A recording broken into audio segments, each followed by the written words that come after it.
Okay, so this is my first video of 2022. Well, actually, it's not my first video of 2022. There have been a number of videos,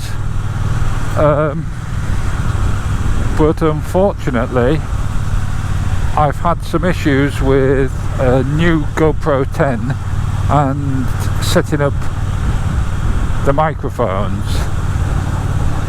I've now got that sorted, but today I'm using the GoPro 7. I fancied a quick ride out on the Bonneville because I don't get to ride it that often, because I've always been a bit precious about it in the wet and the gravel and the slime and oncoming cars. As you can see, the roads are much more suited to the Royal Enfield, or at least some of them are, but the Bonneville still copes with them admirably. There's just quite a lot of power there.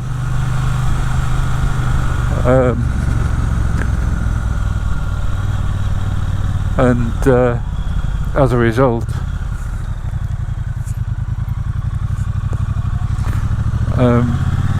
it's very difficult to slow down, get on the brakes, even with the ABS and the traction control.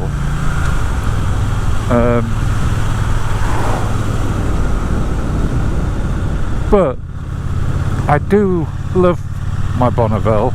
I say lots of nasty things about it sometimes because I have had some issues with it, but they're resolved now, and I've got to admit that they're not all being resolved by Triumph or a Triumph main dealer. Initially, within weeks of having it, it had an engine leak, and I begin to wonder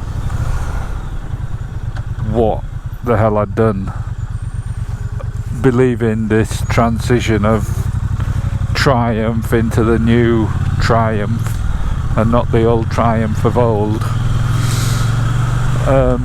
But that was resolved. Some slight issues with rusting, which it wasn't so much the rusting, it was the response I got from Triumph about the components that had rusted.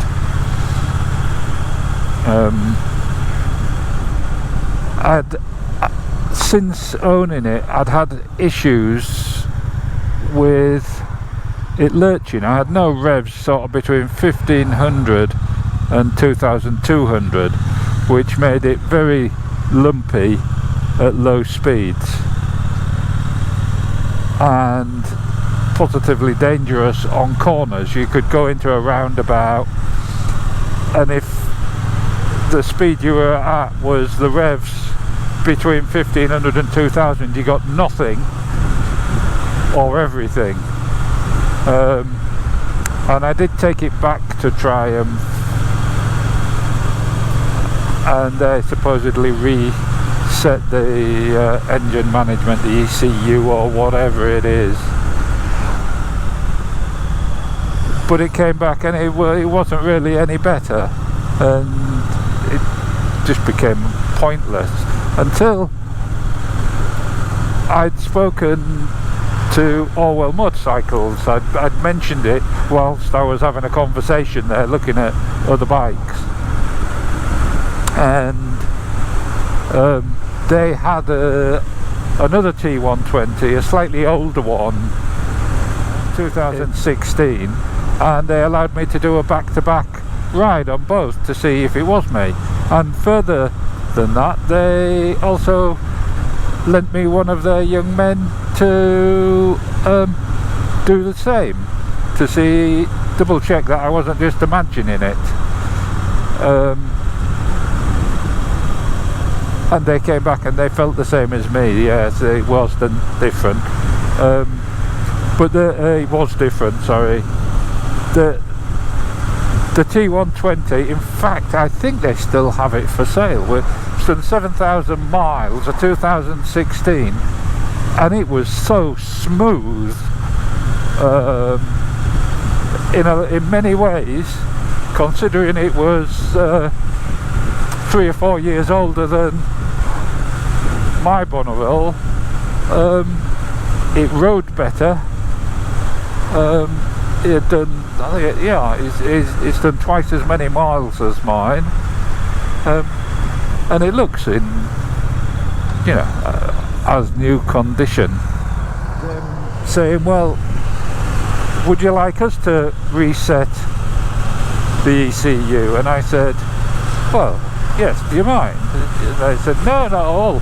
They took it round the back. They had it for about half an hour, didn't charge me anything, and in fact gave me a cup of coffee.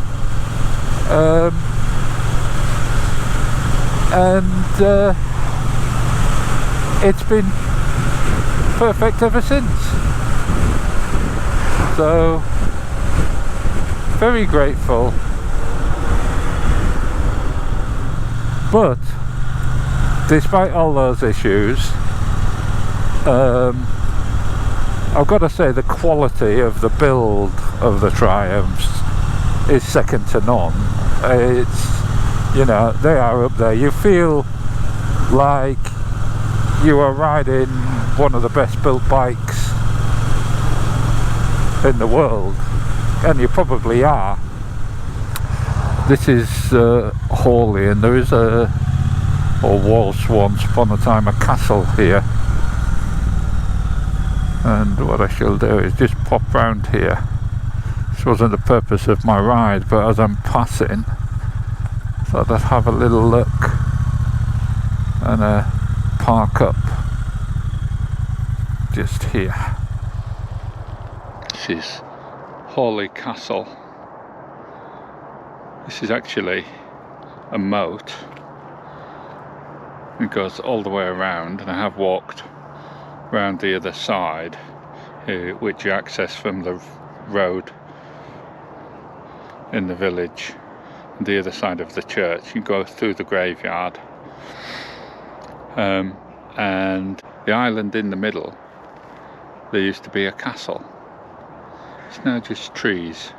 So interesting, such a little village. I find it so interesting.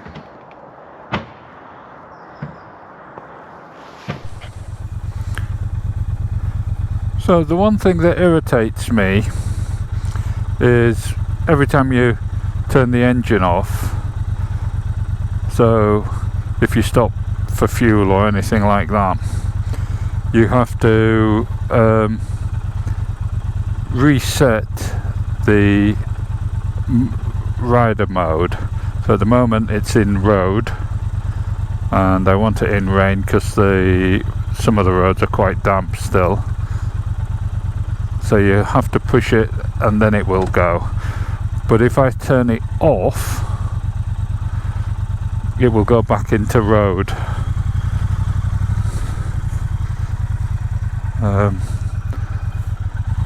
Just something little. It's easy enough to do. You've just got to remember.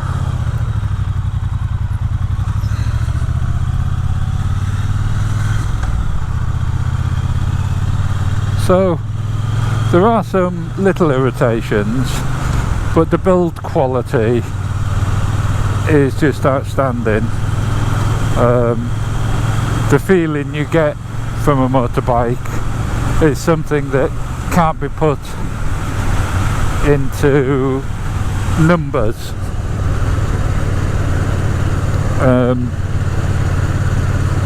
It's something that you just feel. And that's why I think some people prefer some bikes to others. It's not just the performance or question of loyalty, it's how they make you feel.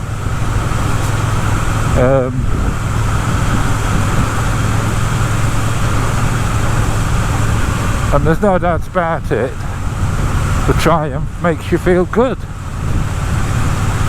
Good inside.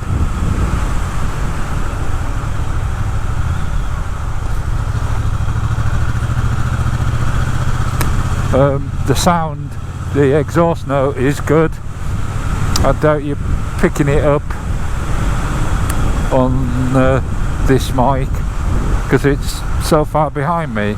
It's a little bit like the Kawasaki in that sense, but you can see how much how much mud we've got on the road. It handles okay. I don't think it handles as well as it could do, but I think I have an issue with the tyres on it. I don't know why. Just a gut instinct after many years of riding.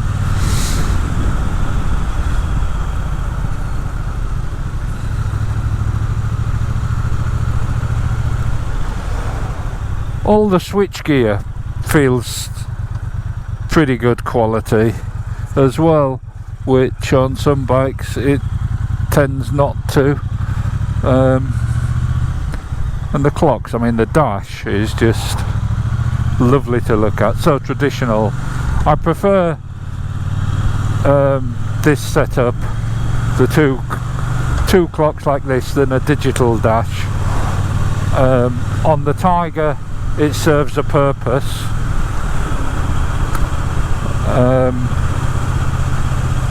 And the Tiger's a different type of bike, but I think Triumph have done a really good job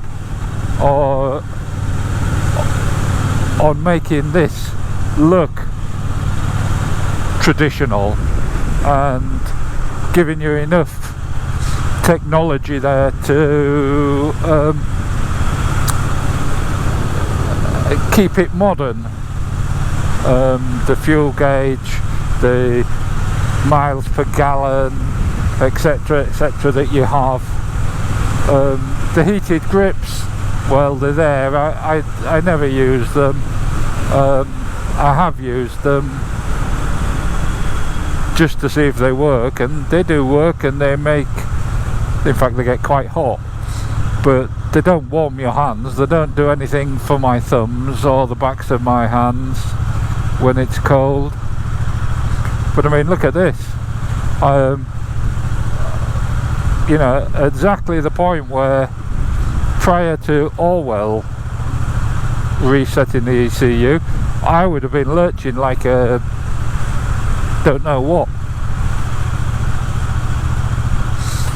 But it's smooth, very smooth now,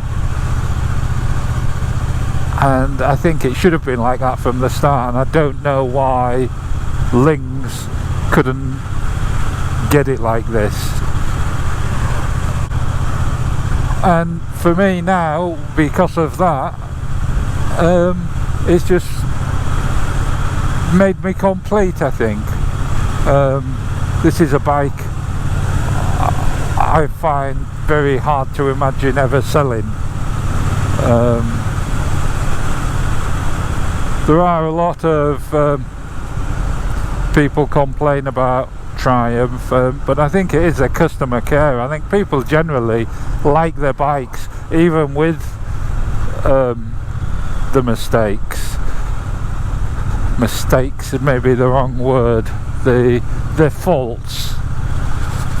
People like them despite their faults.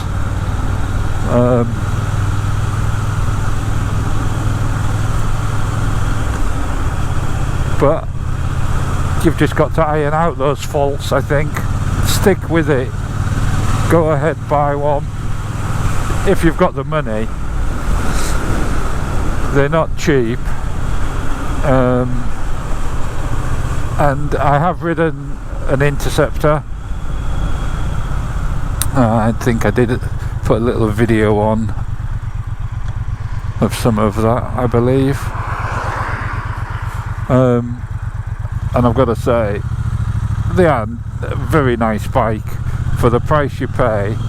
But I think someone wondered if you're getting twice the bike, and I think you maybe are.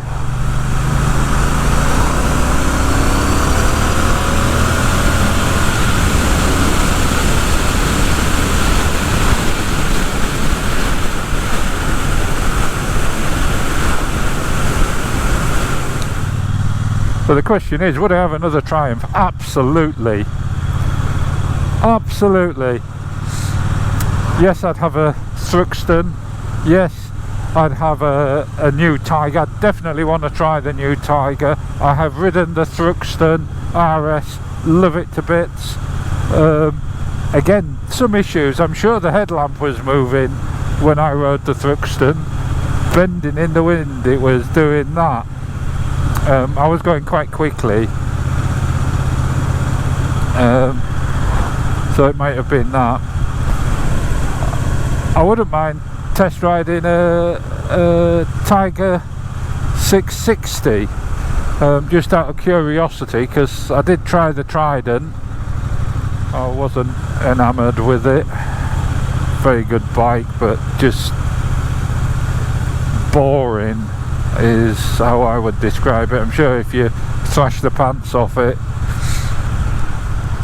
it might be different, but it was brand new. I was the first person to ride it straight out of lockdown,